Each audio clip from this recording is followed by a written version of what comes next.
सतनाम करता पुरख निरभौ निर्वैर अकाल मूरत अजूनी सैभं गुर प्रसाद।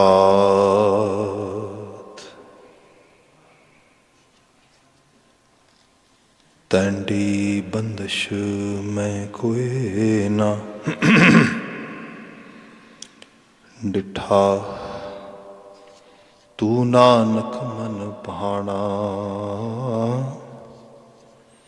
कोल कुम्हाई तिस मित्र विचोले जय मिल कंत पछाना। कोल कुम्हाई तिस मित्र विचोले जय मिल कंत पछाना। सतनाम वाहेगुरु साहिब जियो। सूही महला पंजवा रहन न पावैं सुर नर देवा। ऊठ सिधारे कर मुन जन सेवा। रहन ना पावैं सुर नर देवा। ऊठ सिधारे कर मुन जन सेवा। जीवत पेखे जिन्हीं हर हर ध्याया। साध संग तिन्हीं दर्शन पाया। रहा बादशाह शाह वापारी मरना। जो दिसै सो कालह खरना। कूड़ै मोह लपट लपटाना। छोड़ चलिया तां फिर पछुताना। कृपा निधान नानक को करो दात। नाम तेरा जपी दिन रात। कृपा निधान नानक को करो दात। नाम तेरा जपी दिन रात। वाहिगुरु जी का खालसा वाहिगुरु जी की फतेह। जुगो जुग अटल शब्द सतगुरु धन धन गुरु ग्रंथ साहिब जी परिपूर्ण कट कट हमाया समाया। ओंकार अकाल पुरख वाहिगुरु अपर अपार बख्शिश मेहरामत दातार दी जीवन दियां रिश्मां असी सब माण रहे हैं। इस चल रहे जीवन रूप दरिया विच आ पल आ घड़ियां सानू प्राप्त हो रही ने।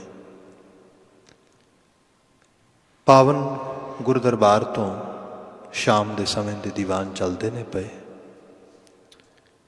रहराज साहब के जाप तो उपरंत कीर्तन की चौंकी अजे हुणे समाप्त हुई है।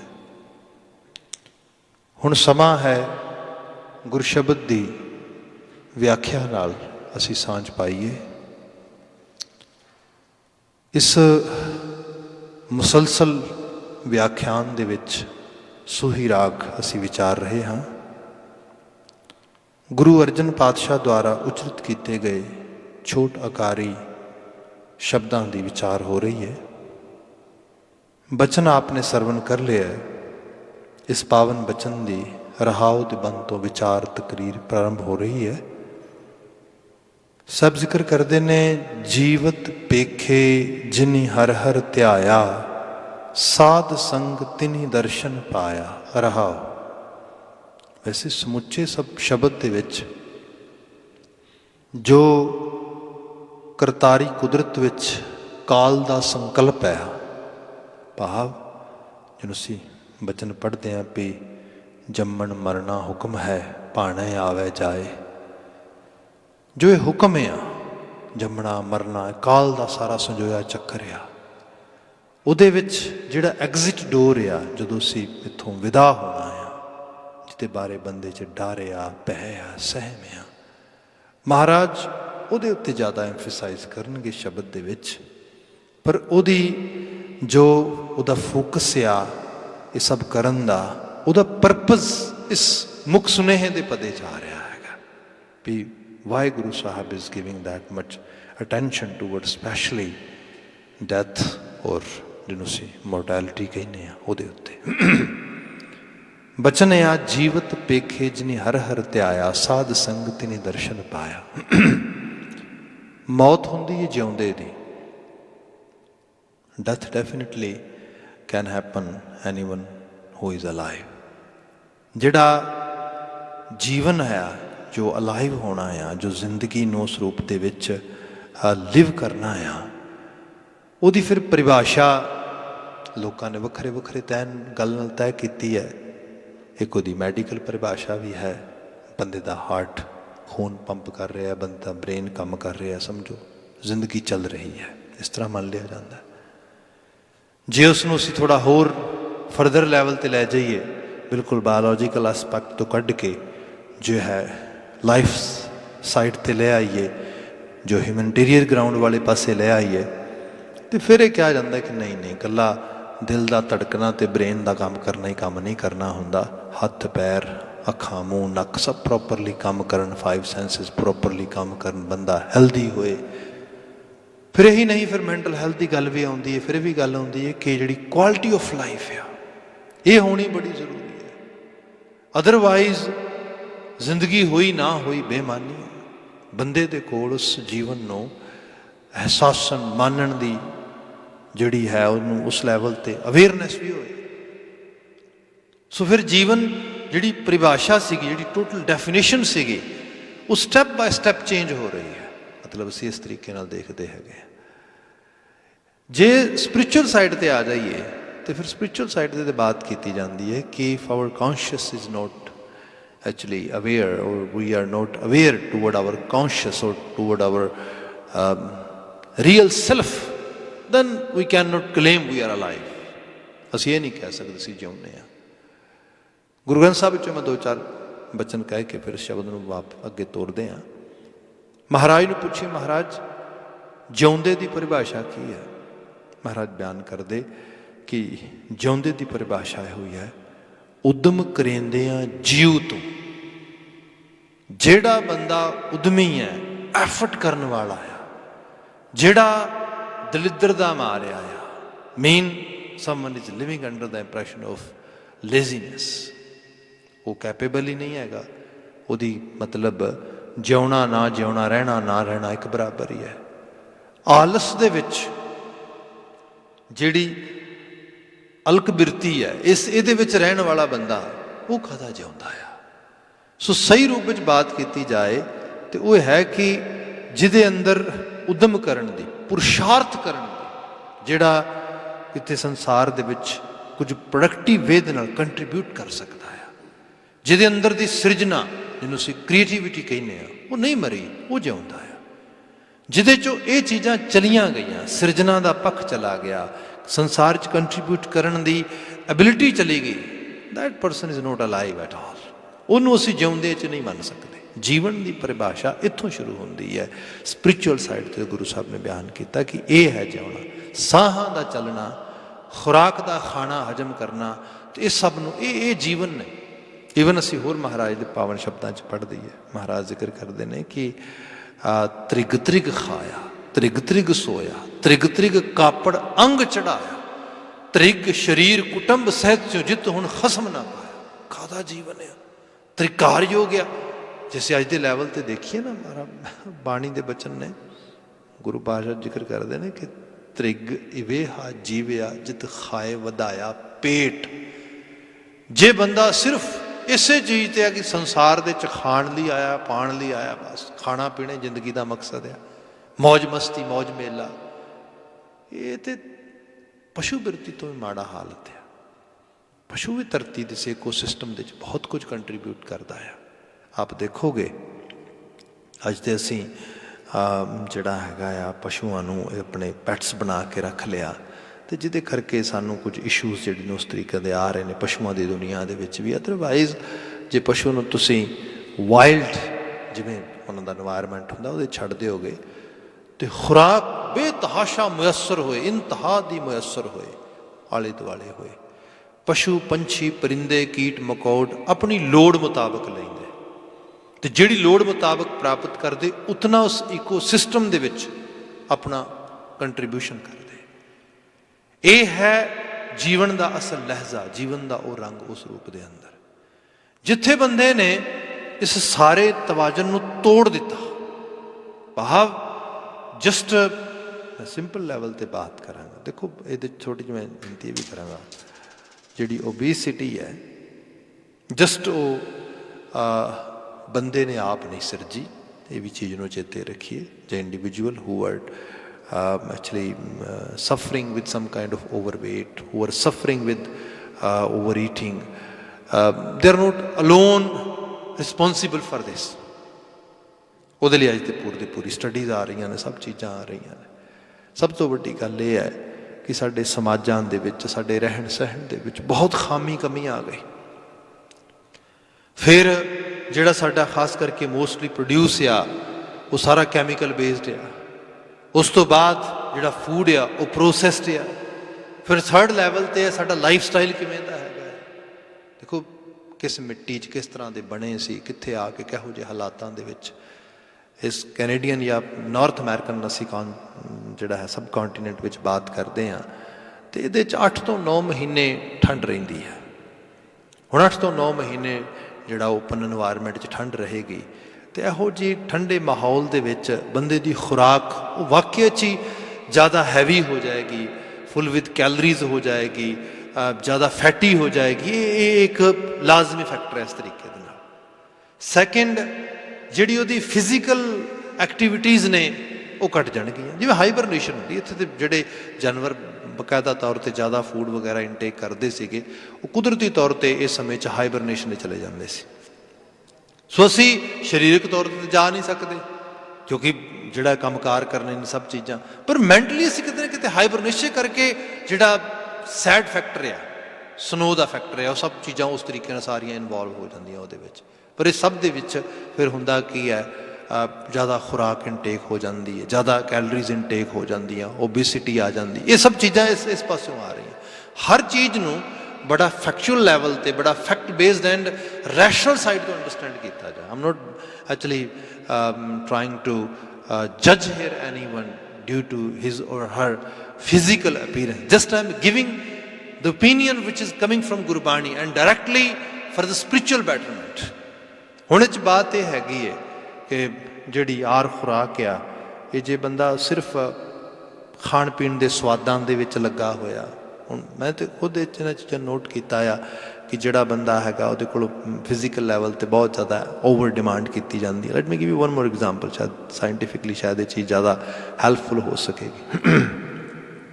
ਮੈਂ ਕੁਝ ਇਹਦੇ ਬਾਰੇ ਪਿਛਲੇ ਕੁਝ ਦਿਨਾਂ 'ਚ ਗੋਖ ਰਿਹਾ ਸੀਗਾ, ਅਤੇ ਉਹਦੇ 'ਚ ਬਾਤ ਇਹ ਹੋਈ ਕਿ ਬੰਦੇ ਦੀ ਜਿਹੜੀ ਬ੍ਰੇਨ ਐਬਿਲਿਟੀ ਹੈ, ਇਹਨੂੰ ਵਧਾਉਣ ਵਾਸਤੇ ਸਾਇੰਟੀਫਿਕ ਕਾਫੀ ਸਮੇਂ ਤੋਂ ਐਫਰਟ ਪਾ ਰਹੇ ਨੇ। ਅਤੇ ਉਹਦੇ ਲਈ ਉਹਨਾਂ ਨੇ ਇਹ ਸੋਚਿਆ ਕਿ ਓਕੇ, ਜੇ ਆਪਾਂ ਬੰਦੇ ਦਾ ਦਿਮਾਗ ਵੱਡਾ ਕਰ ਦਈਏ, ਬੰਦੇ ਨੂੰ ਬ੍ਰੇਨ ਐਬਿਲਿਟੀ ਜਿਹੜੀ ਐਕਸਟਰਾ ਕਰ ਦਈਏ, ਅਤੇ ਇਹਦੇ ਨਾਲ ਚੀਜ਼ਾਂ ਜ਼ਿਆਦਾ ਵਧੀਆ ਹੋ ਜਾਣਗੀਆਂ।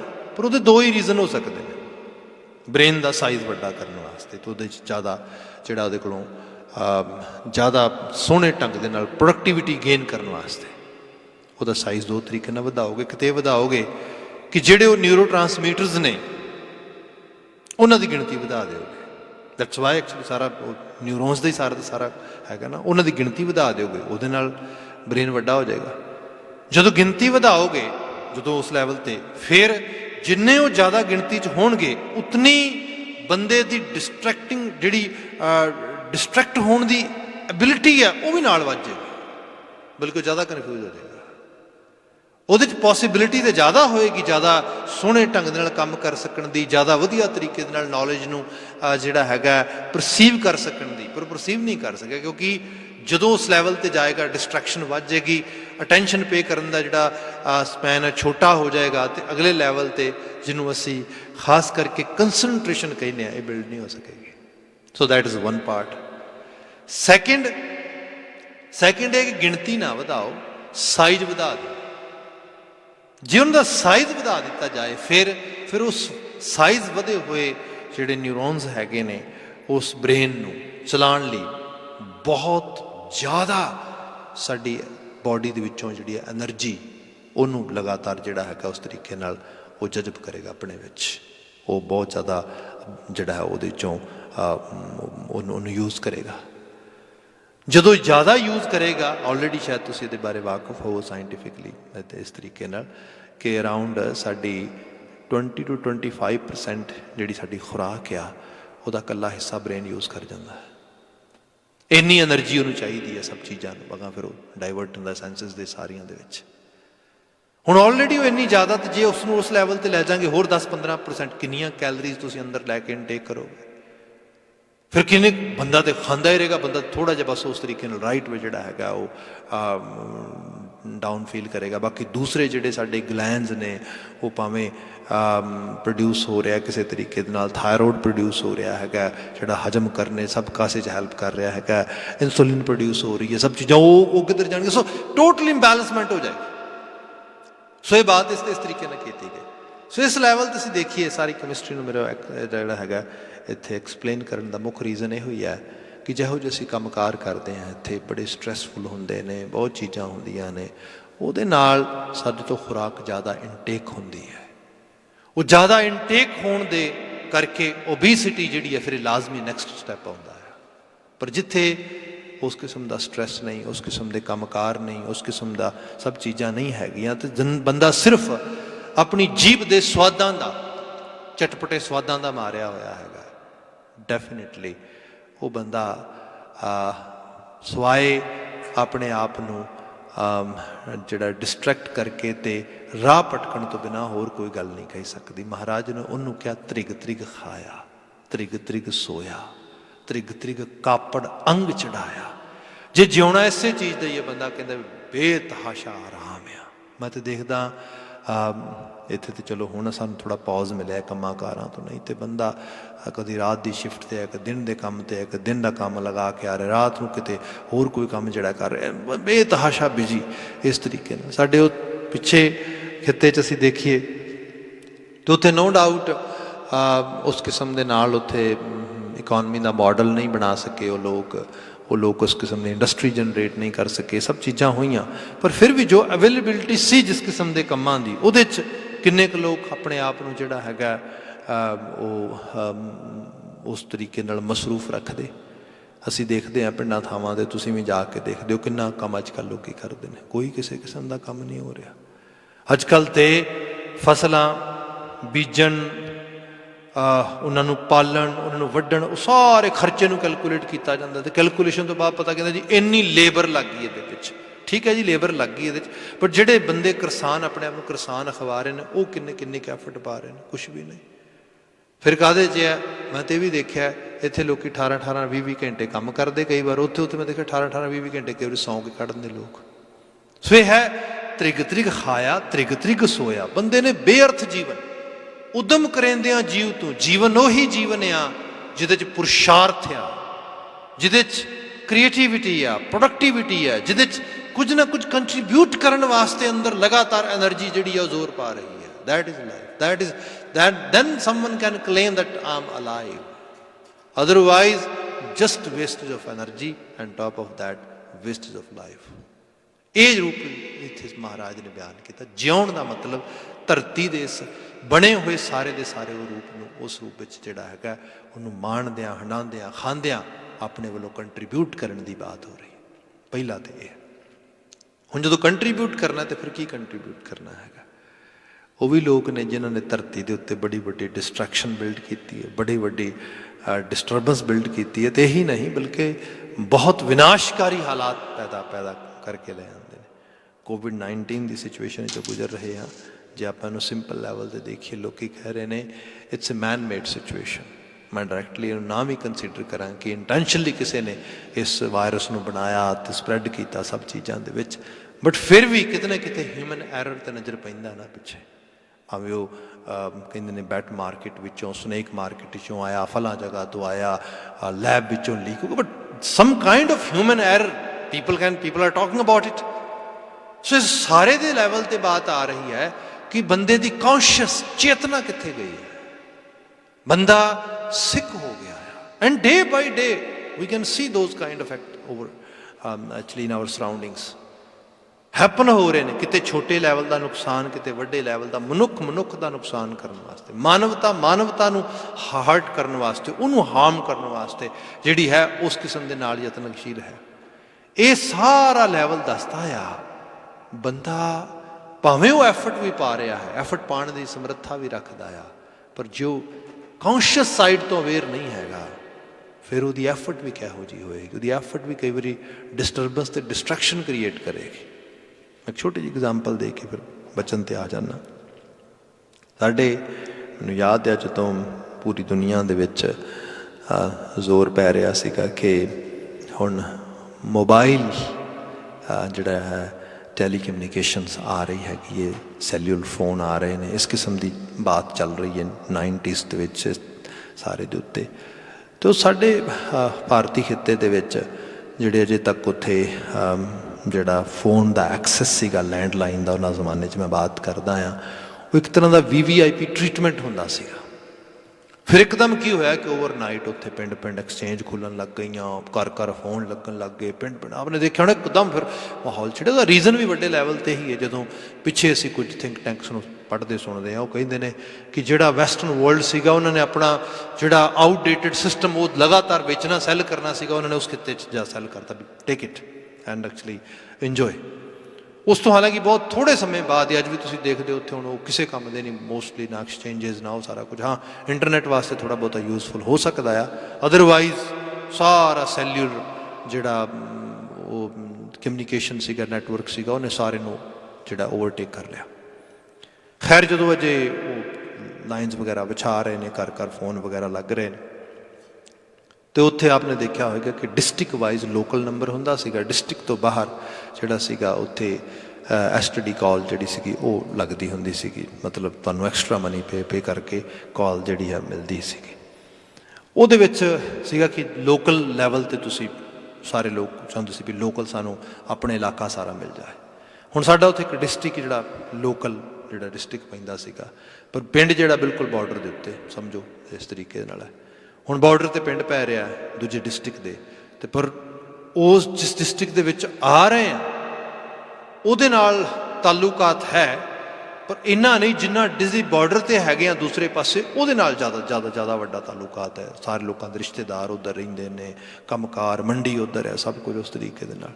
ਲੋਕਾਂ ਨੇ ਕਿਹਾ ਕਿ ਅਸੀਂ ਭਾਵੇਂ ਜ਼ਿਲ੍ਹੇ ਦੂਜੇ 'ਚ ਆ ਰਹੇ ਹਾਂ, ਪਰ ਕਿਉਂਕਿ ਬਾਰਡਰ ਲਾਈਨ 'ਤੇ ਪੈਂਦੇ ਹਾਂ, ਇਸ ਕਰਕੇ ਸਾਨੂੰ ਇਸ ਜ਼ਿਲ੍ਹੇ ਨਾਲ ਕਨੈਕਟ ਕਰਨਾ ਚਾਹੀਦਾ। ਉਹ ਬਾਈ ਚਾਂਸ ਉਹਨਾਂ ਨੇ ਐਕਸਚੇਂਜ ਉਸ ਪਾਸਿਓਂ ਲੈਣ ਦੀ ਉਹਨੇ ਕਿਹਾ ਵੀ ਅਸੀਂ ਕਨੈਕਟ ਹੀ ਇਹਦੇ ਨਾਲ ਕਰਨਾ, ਕਿਉਂਕਿ ਇਹੀ ਲੋਕਲ ਜੋਗ੍ਰਾਫਿਕਲੀ ਇਹ ਰੀਜ਼ਨ ਠੀਕ ਬਣਦਾ ਹੈਗਾ। ਉਹ ਖੈਰ ਸਾਰਾ ਕੁਝ ਬਣ ਰਿਹਾ, ਲੋਕ ਖੁਸ਼ ਨੇ ਉਸ ਤਰੀਕੇ ਨਾਲ। Because earlier they were telling you guys are going in this area, now actually your area has been changed, how come? ਪਤਾ ਲੱਗਾ ਪਿੰਡ ਦੇ ਇੱਕ ਬੜੇ ਮੋਹਤਬੇਰ ਬੰਦੇ ਨੇ ਪੱਲਿਓਂ ਖੂਬ ਸਾਰੇ ਪੈਸੇ ਖਰਚ ਕੇ ਸਾਰੇ ਪਿੰਡ ਨੂੰ ਤੰਗ ਕਰਨ ਵਾਸਤੇ ਇਹ ਕੰਮ ਕੀਤਾ ਹੈਗਾ। ਇਹ ਕੀ ਹੈ?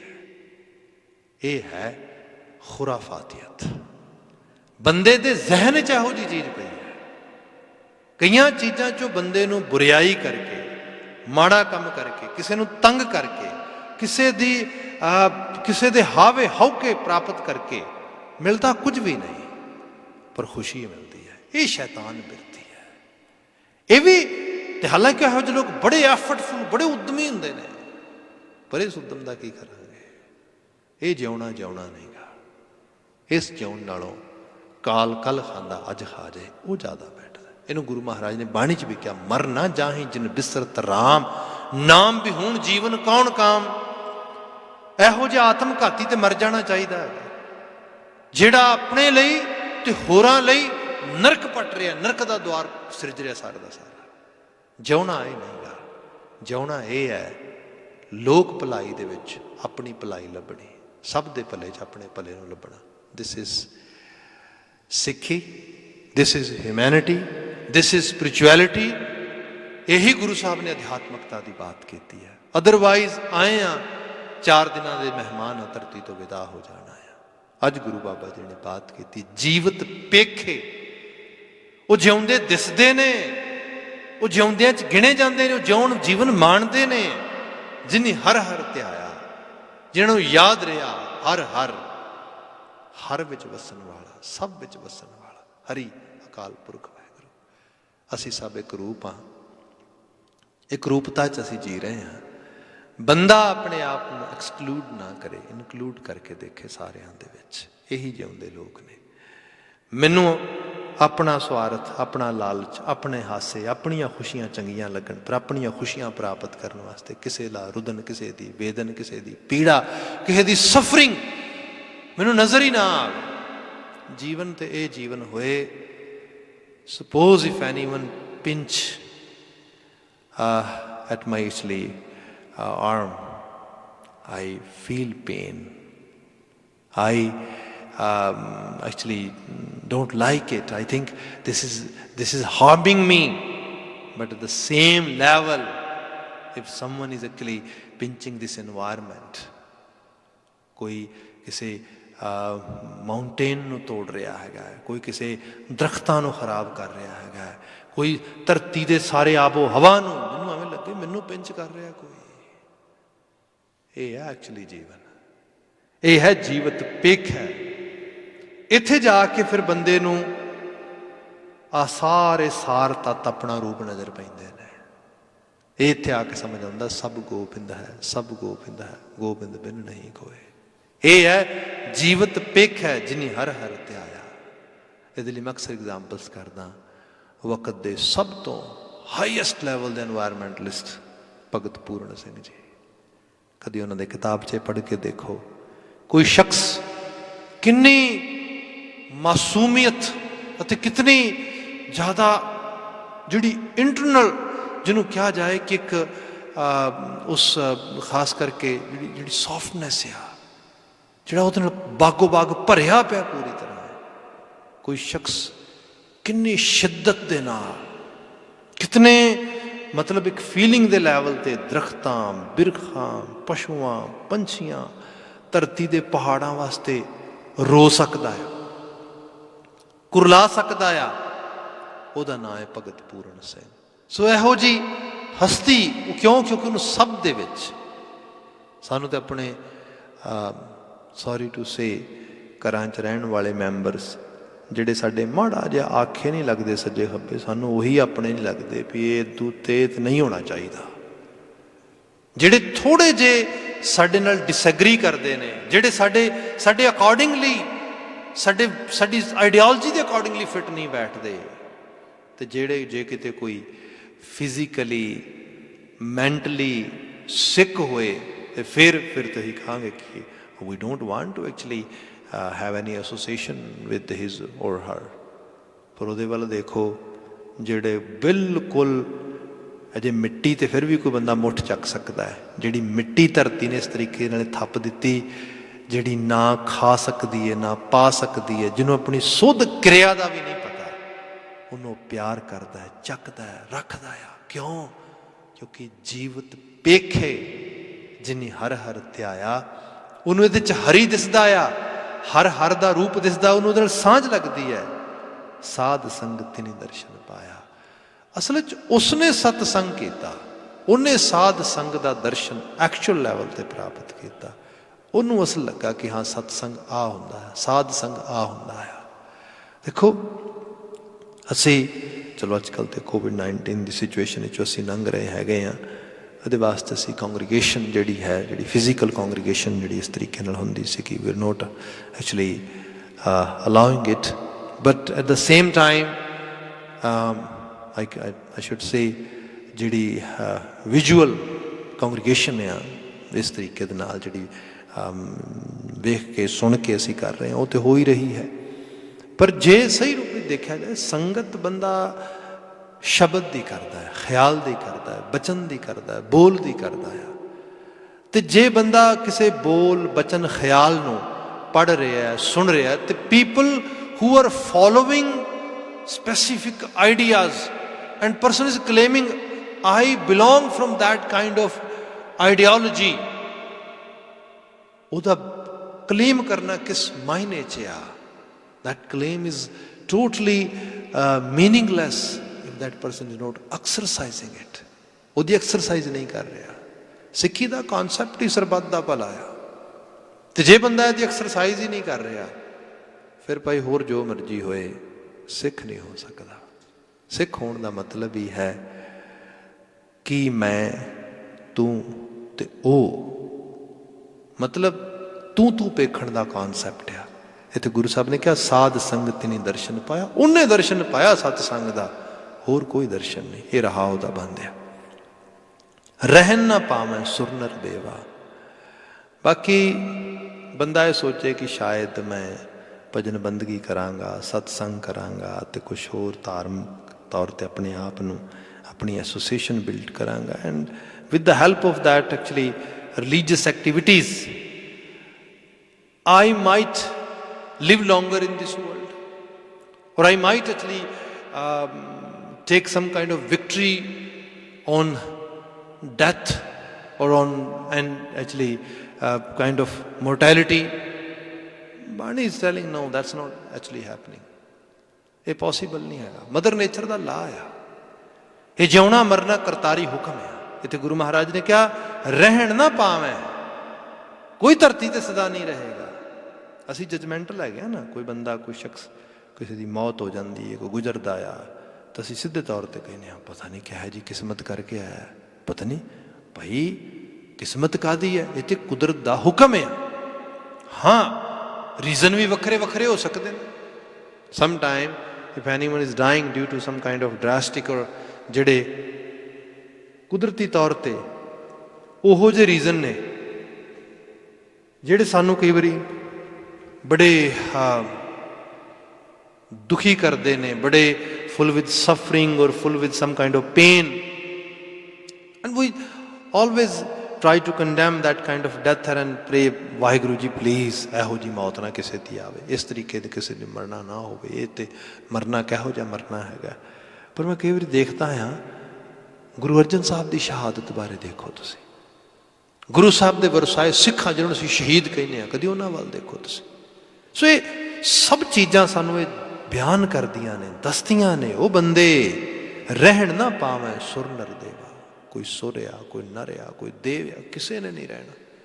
ਸਭ ਨੇ ਅਲਟੀਮੇਟਲੀ ਇਸ ਕਾਲ ਦੇ ਵੱਡੇ ਬਣੇ ਹੋਏ ਚੱਕਰ ਦੇ ਵਿੱਚ ਵਿਦਾ ਹੋਣਾ ਆ। ਊਠ ਸਿਧਾਰੇ ਕਰ ਮੁਨਜਨ ਸੇਵਾ। ਇੱਥੇ ਧਰਤੀ ਤੇ ਰਹਿੰਦਿਆਂ ਹੋਇਆਂ ਇਹ ਸੰਸਾਰ ਜਿਉਂਦਿਆਂ ਦਾ ਸੰਸਾਰ ਆ, ਤੇ ਜਿਉਂਦਿਆਂ ਦੇ ਵਿੱਚ ਜੀਵਨ ਦਾ ਅਸਲ ਜਿਹੜਾ ਤਰੀਕਾ ਆ, the real way of life which we should learn and know, actually after that learning, or we should say ਉਹਨੂੰ ਉਸ ਤਰੀਕੇ ਦੇ ਨਾਲ ਮੈਨੀਫੈਸਟ ਕਰਨਾ, ਐਗਜ਼ੀਕਿਊਟ ਕਰਨਾ, ਉਹਨੂੰ ਉਸ ਲੈਵਲ 'ਤੇ ਪ੍ਰੈਕਟਿਸ ਕਰਨਾ, ਇਹ ਹੈ। ਬਾਕੀ ਧਰਤੀ ਤੋਂ ਬਾਕੀ ਦੁਨੀਆ ਵਿਦਾ ਹੋਈ ਹੈ, ਅਸੀਂ ਵੀ ਵਿਦਾ ਹੋਣਾ ਇੱਕ ਦਿਨ। ਇਸ ਕਿਸਮ ਦੀ ਬਾਤ ਆ। ਊਠ ਸਿਧਾਰੇ ਕਰ ਮੁਨਜਨ ਸੇਵਾ, ਬਚਨਿਆ ਬਾਦਸ਼ਾਹ ਸ਼ਾਹ ਵਪਾਰੀ ਮਰਨਾ। ਕੌਣ ਬਚੇਗਾ? ਇਹ ਕੀ ਰਾਜਾ, ਕੀ ਵੱਡੇ ਵੱਡੇ ਵਪਾਰੀ, ਕੀ ਵੱਡੇ ਵੱਡੇ ਰਾਠ, ਸਭ ਨੇ ਜਾਣਾ ਹੈ ਭਾਈ, ਸਭ ਦਾ ਜਾਣਾ ਲਾਜ਼ਮੀ ਹੈ। ਕੋਵਿਡ-19 ਦੇ ਵਿੱਚ ਤੁਸੀਂ ਲੋਕਾਂ ਦੀ ਡੈਥ ਹੁੰਦੀ ਦੇਖਦੇ ਹੋ, ਨੋ ਡਾਊਟ। ਕੀੜੇ ਮਕੌੜਿਆਂ ਦੀ ਤਰ੍ਹਾਂ ਬੰਦੇ ਦਾ ਮਰਨਾ, ਕੀੜੇ ਮਕੌੜਿਆਂ ਦੀ ਤਰ੍ਹਾਂ ਮਰਨ ਤੋਂ ਭਾਵ ਇਹ ਹੈ कि बंदे की जिंदगी जिहड़ी है कुदरती तौर पर एक उमदा क्रीचर के तौर पर बंदे नूं स्थापित किया है। बंदे नूं अपनी प्रोटैक्शन करनी चाहिए, आले दुआले नूं प्रोटैक्ट करना चाहिए है। पर यह है कि ऐसा मरना कि बंदे दे लगातार जिहड़ा है हुण जिन्हां मबालिक दे विच हज़ारां मौतां होईयां ने। अमेरिका विच न्यूयॉर्क वगैरह तुसीं देखिआ, मैं इंग्लैंड दीयां बहुत सारियां खबरां सुनियां, उहदे च देखिआ बड़े नेड़ले परिवारां च डैथस हुंदियां देखियां। तो उत्थे हालत देखी कि डैथ हो गई। तो हुण मैं पुछया भी फ्यूनरल कदों जिहड़ा हैगा man are they actually holding funeral ceremonies all these things. वो कहिंदे जी कुछ नहीं पता, हो सकता है वो कहिंदे कि जे सारी सिचुएशन ठीक ना हुई तो तुहानूं दसीए भी ना, असीं अपने आप ही उन्होंने जिहड़ा हैगा उस तरीके नाल कर दईए। पर हाँ अजे हाल की घड़ी असीं बॉडीज जिहड़ियां ने वो सारे दियां सारियां स्टोर कर रहे हैं।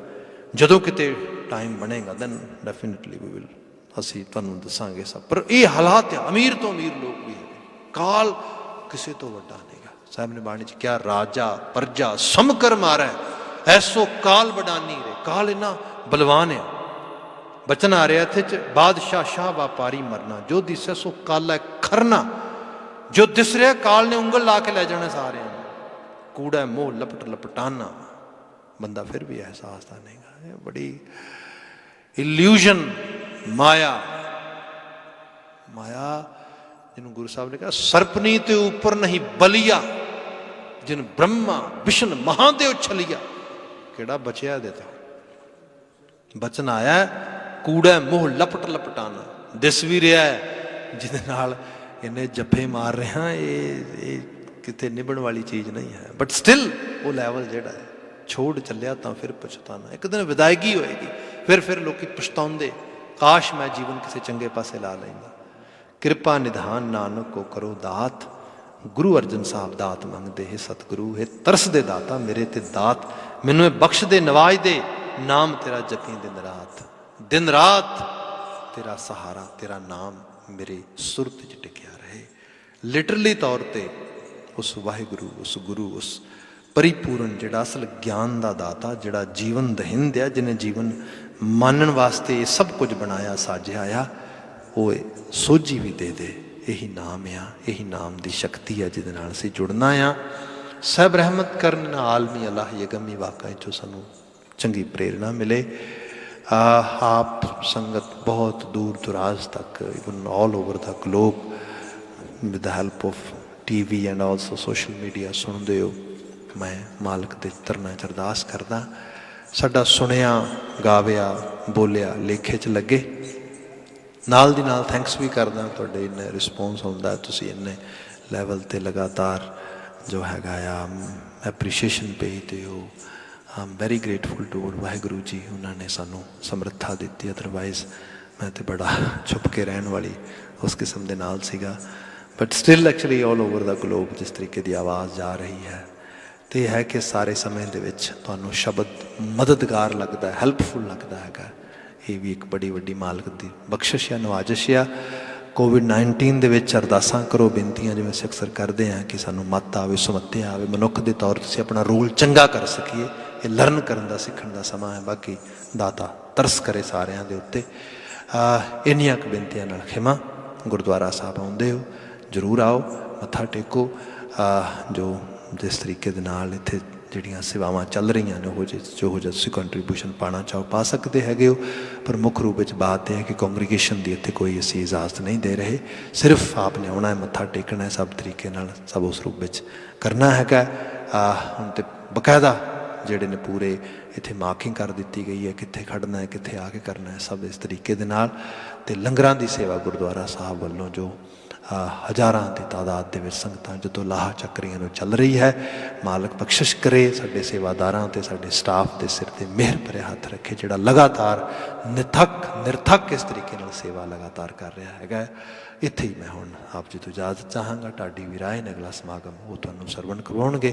मैनूं इजाजत देंदे होए कह देना जी वाहिगुरू जी का खालसा, वाहिगुरू जी की फतेह।